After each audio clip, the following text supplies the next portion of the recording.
Good morning students, कैसे हैं आप सब? Hope so all are well. So students, in our last class we have discussed about the general theory of cell, about the discovery of cell, about the scientists who discovered the cell, their comparison. Okay, and today we are discussing about more about the cell, the basic structure, the unit from which the cell is made up of. Okay, so students, let's continue the class.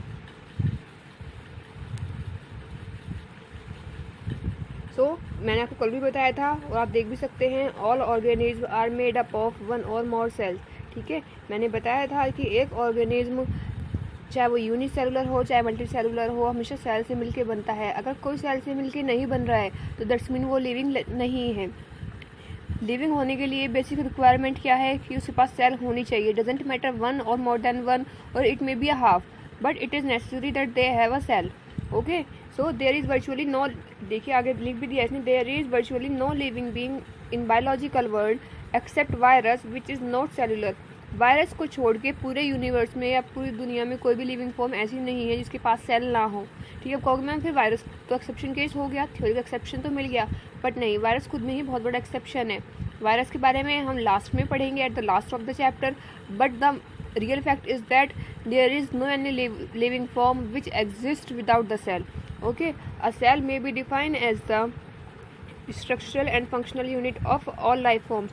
ये भी हम already discuss कर चुके हैं कि एक जो cell होती है वो लाइफ का क्या होती है, basic structural and functional unit होती है. क्यों होती है ये भी मैं आप लोगों को बता चुकी हूँ, और इवन बहुत अच्छे से बताया है कल मैंने आपको ये कि वो स्ट्रक्चरल क्यों है, वो फंक्शनल क्यों है, और वो यूनिट भी क्यों है. ओके, नाउ हम आगे देखते हैं.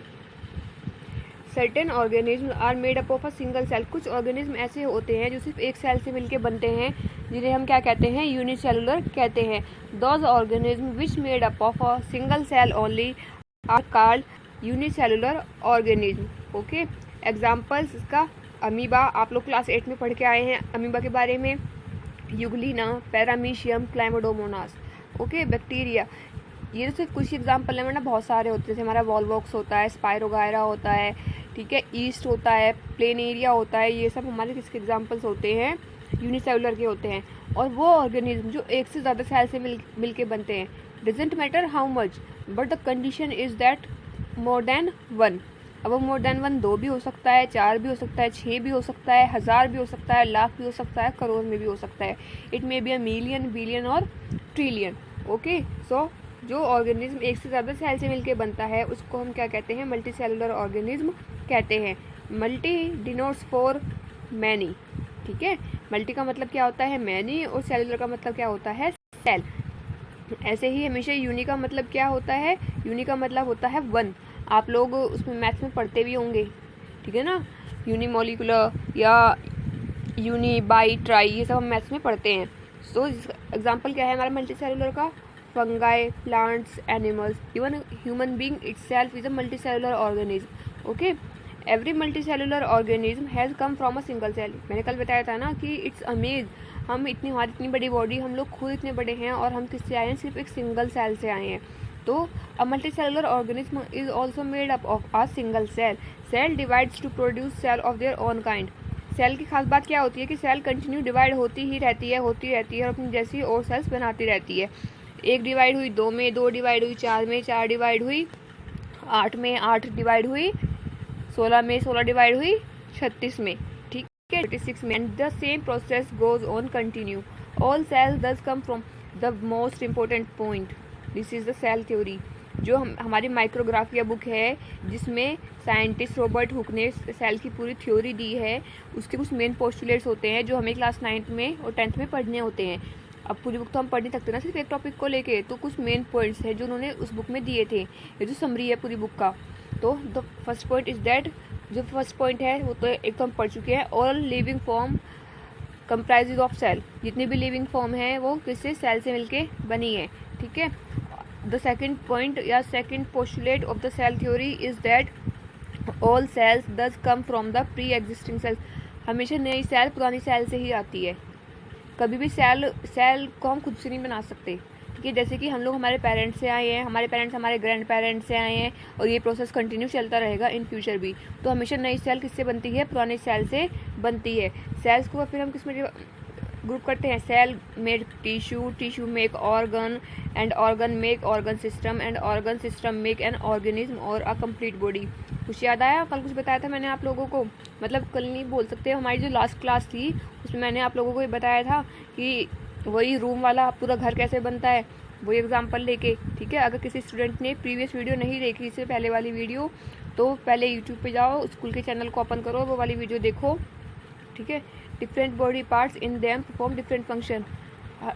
हमें पता है अलग अलग बॉडी पार्ट हमारा अलग अलग फंक्शन परफॉर्म करता है।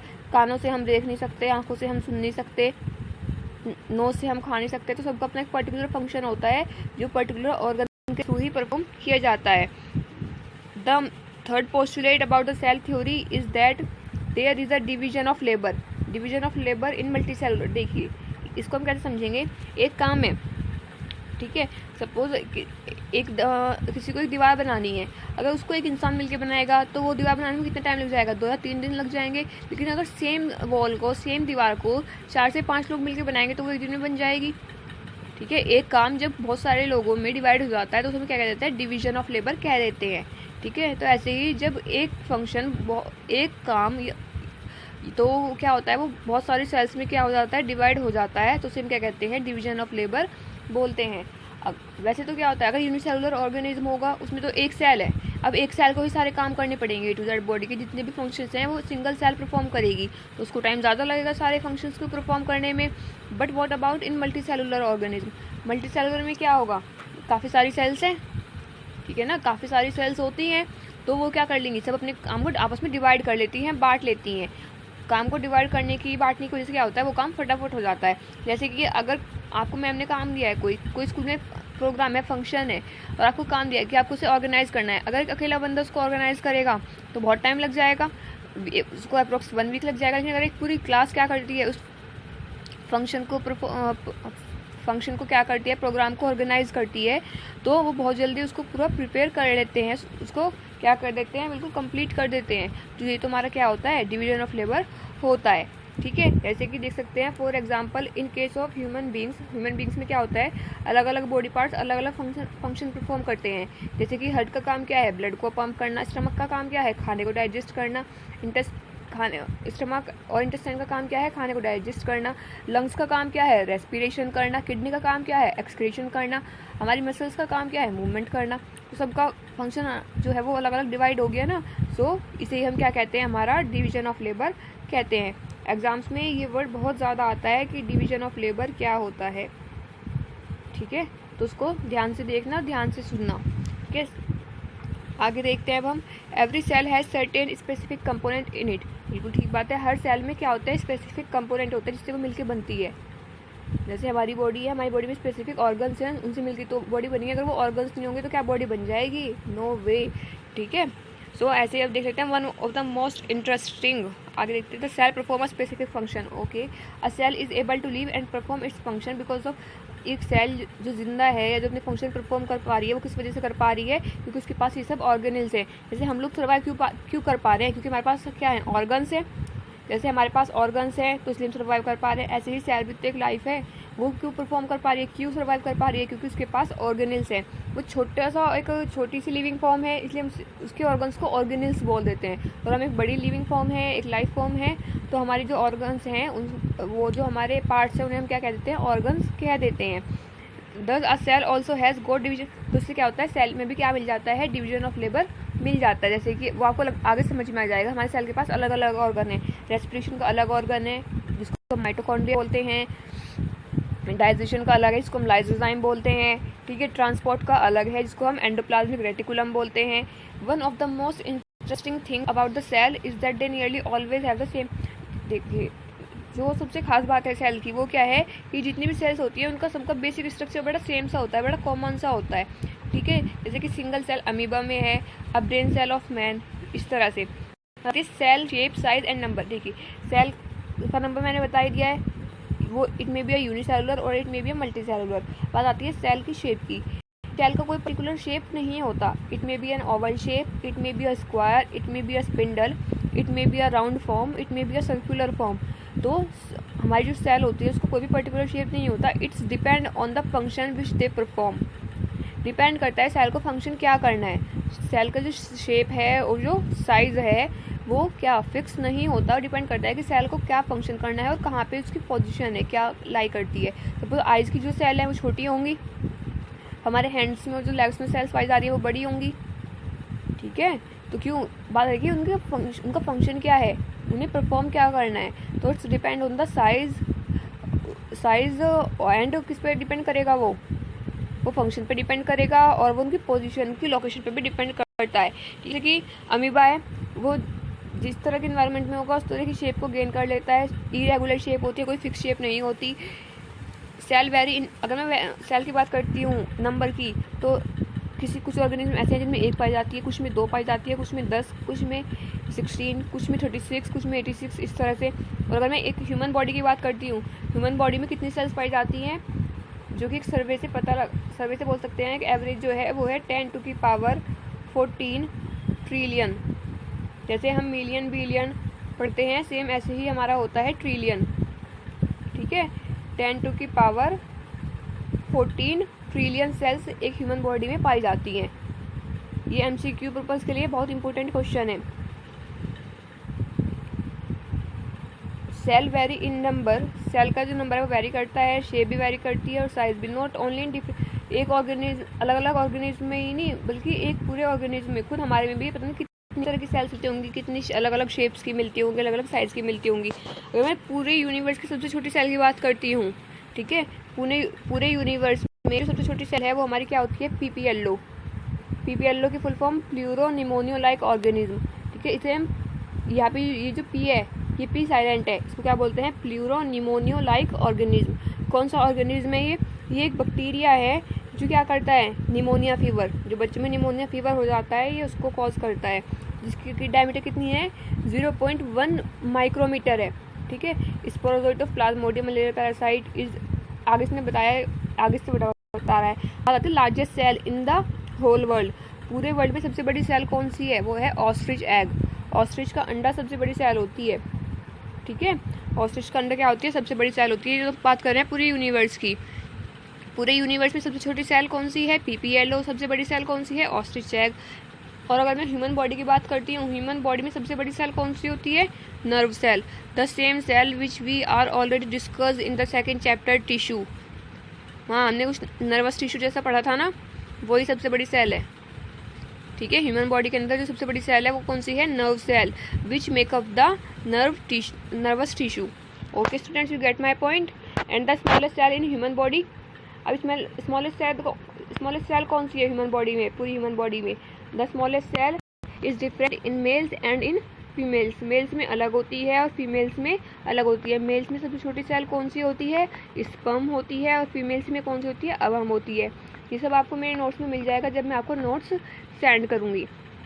Okay students, so the smallest cell in human body in males is sperm and in females that is अवम.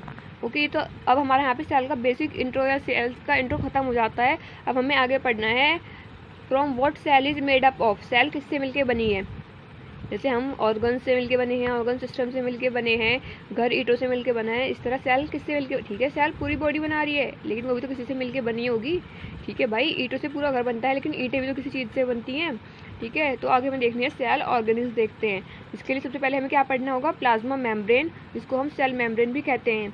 Plasma membrane हमेशा लिविंग होती है, कभी भी डेड नहीं होती. जो हमारी सेल लिविंग है वो लिविंग क्यों है, क्योंकि प्लाज्मा मेम्ब्रेन लिविंग है. अगर प्लाज्मा मेम्ब्रेन डेड हो जाएगी तो सेल ऑटोमेटिकली डाई हो जाएगी. प्लाज्मा मेम्ब्रेन सब में पाई जाती है, A to Z जितनी भी लिविंग फॉर्म्स होती हैं सब में. सेल, इसको हम सेल मेम्ब्रेन भी कहते हैं. मेम्ब्रेन का मतलब वॉल, एक तरह से वॉल का काम करती है.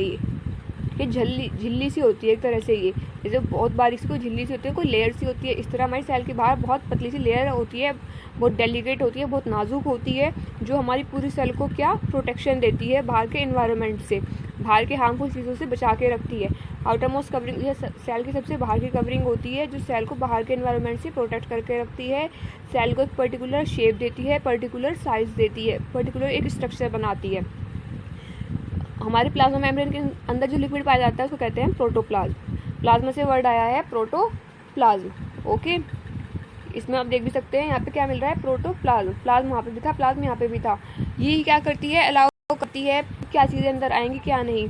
हमारी जो प्लाज्मा मेम्ब्रेन है इसका दूसरा नाम क्या होता है, SPM। ठीक है, ये एग्जाम में अगर इसके बारे में कभी भी कुछ आएगा तो वो SPM के नाम से ही आएगा। SPM की फुल फॉर्म क्या होती है, सेमी परमिएबल मेम्ब्रेन या selectively permeable membrane. In most of the cases भी say selectively permeable membrane. Also we also can say that semi permeable. और सेलेक्टिव परमिएबल क्यों कहते हैं, वो इसलिए कहते हैं क्योंकि सेलेक्ट करती है, ये सेलेक्ट करती है कि क्या अंदर जाएगा क्या अंदर नहीं जाएगा। अगर इसने किसी सब्सटेंस को, किसी लिक्विड को, किसी प्रोटीन को या विटामिन को अंदर जाने से रोक दिया, किसी न्यूट्रिएंट को, तो वो सेल के अंदर नहीं जा सकता। इसका मतलब वो सेल के लिए हार्मफुल है। लेकिन अगर ये अलाउ करेगा तो ही वो अंदर जाएगा, अदरवाइज नहीं जाएगा। और जो ये अंदर आने जाने का जो मूवमेंट होता है इसे क्या कहते हैं, डिफ्यूजन और ऑस्मोसिस कहते हैं। देखो डिफ्यूजन क्या होता है, when a substance move from lower concentration to its higher concentration it is called diffusion. जब कोई भी चीज़ उसके लोअर कंसंट्रेशन से हायर कंसंट्रेशन की तरफ मूव करती है उसे हम क्या कहते हैं, डिफ्यूजन कहते हैं। इसका बड़ा सिंपल सा एग्जांपल है, सपोज हमारे घर में किसी ने एक रूम में खड़े होकर परफ्यूम लगाया। ठीक है, क्या लगाया है, परफ्यूम। तो जिस रूम में उसने परफ्यूम लगाया उस रूम में स्मेल ज़्यादा होगी परफ्यूम की। आप जैसे जैसे उस रूम से दूर जाते जाएंगे तो क्या होगा, परफ्यूम की स्मेल कम होती जाएगी। देखो सपोज एक बंदा खड़ा है आपके किचन में और एक बंदा खड़ा है रूम में उसने क्या लगाया, परफ्यूम लगाया। तो रूम में क्या होगा, जहाँ पे परफ्यूम लगाया वहाँ पे स्मेल ज़्यादा होगी और किचन में क्या होगी, कम होगी। किचन दो तीन रूम छोड़ के थोड़ी डिस्टेंस पे है। तो हो क्या रहा है वहाँ पे, एक्चुअली वहाँ पे ये हो रहा है कि जो परफ्यूम के पार्टिकल्स थे वो रूम से निकल के कहाँ जा रहे हैं, किचन में जा रहे हैं। वहाँ पे मूवमेंट हो रहा है। पार्टिकल्स ज़्यादा कहाँ पे पाए जाएंगे, रूम में पाए जाएंगे, क्योंकि वहाँ पे खड़े होकर परफ्यूम लगाया। तो क्या हो रहा है, वहाँ पे मूवमेंट हो रहा है, movement of perfume particles from its higher concentration to lower concentration. Lower concentration का है किचन में, जहाँ पे एक भी पार्टिकल है ही नहीं, तो वहाँ पे क्या हो रहे हैं, उस साइड मूव कर रहे हैं particles, and that called diffusion. इसको हम क्या कहते हैं, डिफ्यूजन कहते हैं। जब कोई भी चीज़ उसके हायर कंसंट्रेशन से लोअर कंसंट्रेशन की तरफ क्या करे, मूव करे, तो क्या कहलाता है, वो डिफ्यूजन कहलाता है। और यहाँ पे कोई एनर्जी की रिक्वायरमेंट भी नहीं होती। अरे सिंपल सी बात है, झरने में ऊपर पानी ज़्यादा है नीचे कम है, टैंक में पानी ज़्यादा है टंकी में कम है, तो क्या होगा, ऊपर से पानी जब नीचे आएगा टैंक से टंकी में तो एनर्जी की रिक्वायरमेंट थोड़ी ही होगी, नॉर्मली आ जाएगा पानी। तो ये क्या होता है, हमारा diffusion. And what about osmosis, osmosis भी सेम है, बस यहाँ पे क्या होता है, बीच में एक वॉल होती है जो जैसे हमारी प्लाज्मा मेम्ब्रेन है, एक झिल्ली सी होती है जो क्या कर लेती है, उसका मूवमेंट को अलाउ नहीं करती, या सिलेक्टिवली अलाउ करती है कि हाँ वो इतना जाएगा इतना नहीं जाएगा। ठीक है, ऑस्मोसिस क्या होता है, इस ऑस्मोसिस भी एक स्पेशल तरह का क्या है, डिफ्यूजन है, जिसमें बस इतना सा डिफरेंस है कि बीच में एक झिल्ली पाई जाती है। जैसे आलू है, किशमिश ले लो, यहाँ पे किशमिश is the best example, resin. अगर हम किशमिश को क्या करते हैं, पानी में रख देते हैं तो वो स्वेल अप हो जाती है। आप कुछ किशमिश लो, उनको पानी में डाल के रात भर रख दो, सुबह को क्या होगा, वो अंगूर ग्रेप्स की तरह फूल जाएंगी, क्योंकि वहाँ पे ऑस्मोसिस प्रोसेस हुआ है। जो किशमिश की बाहर की लेयर होती है, जो झिल्ली होती है, वो क्या है, वो वाटर को अलाउ कर रही है अंदर जाने के लिए। अगर आप उसको धूप में रख दोगे तो वो सूख जाएंगी, वापस से किशमिश रेजिन्स बन जाएंगी। तो ये क्या होता है, हमारा ऑस्मोसिस होता है। ठीक है, ऑस्मोसिस का बस मेन यही है कि उसमें बीच में सेमी परमिएबल मेम्ब्रेन पाई जाती है। यहाँ भी सेम वही होता है, movement of substance from higher concentration to lower concentration. जैसे मैंने अभी किशमिश का एग्जांपल दिया है, तो किशमिश में अंदर बिल्कुल पानी नहीं होता, लेकिन बाहर बहुत सारा पानी है जिसमें वो बीकर में वो डाल के रखी गई है, तो वो पानी क्या होता है, बाहर से अंदर की साइड मूव करने लगता है। ठीक है, लेकिन अगर वो ज़्यादा भर जाएगा पानी, वैसे तो हमारी जो मेम्ब्रेन है वो अलाउ नहीं करेगी, लेकिन अगर वो हद से ज़्यादा भर जाएगा तो जो हमारी रेजिन्स होती हैं, जो किशमिश होती है, वो क्या हो जाएंगी, ब्रस्ट हो जाएंगी। Okay students, you get my point, what I mean to say. ये था हमारा diffusion. Now our next topic देखते हैं हम, सेल वॉल। सेल वॉल हम हमारी नेक्स्ट वीडियो में करेंगे, अभी आप इतना पढ़िए। ठीक है, ये हमारी सेल स्ट्रक्चर, सेल ऑर्गेनेल्स की स्टार्टिंग हो चुकी है। आप प्लाज्मा मेम्ब्रेन तक पढ़िए और होप सो इन 1 और 2 वीडियोज़ हमारा ये चैप्टर क्या हो जाएगा, ख़त्म हो जाएगा। और उसके बाद फिर मैं आपकी एक लाइव क्लास लूँगी, सेम वही हमारी टीचमेंट ऐप पे, जहाँ पे आपका ऑनलाइन टेस्ट होगा। और इस बार टेस्ट सबको पॉजिटिवली देना है, अटेंडेंस मैम को जाती है, प्रिंसिपल मैम को। Okay, thank you students.